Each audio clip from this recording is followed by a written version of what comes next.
जी जेको आहे 1100 उस मुबारक आहे। ऐं जेको उस मुबारक आहे मंसूर इलाज फाउंडेशन पाकिस्तान जे तरफ़ां अवामी प्रेस क्लब में मल्हायो पियो वञे। इन मंझि साईं नज़ीर अहमद चन्ना साहब ऐं ॿिए जेके बि हिते दोस्त आयल आहिनि उन्हनि खे अवामी प्रेस क्लब जे तरफ़ां असीं भलीकार था चऊं ऐं उहे पंहिंजे क़ीमती वक़्त मां कुछ घड़ियूं कढी उन्हनि खे असांखे ॾिनो।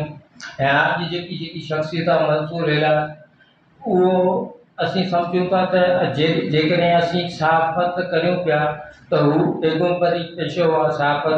ऐं हिन मंसूर इलाज बि हक़ लाइ आवाज़ु बुलंद कयो ऐं अवामी प्रेस क्लब जा जेकॾहिं असीं सहाफ़त करियूं पिया त असीं हक़ ते जेको आहे उन लाइ आवाज़ु बुलंद कंदा आहियूं, मज़लूमनि सां गॾु था बीहूं।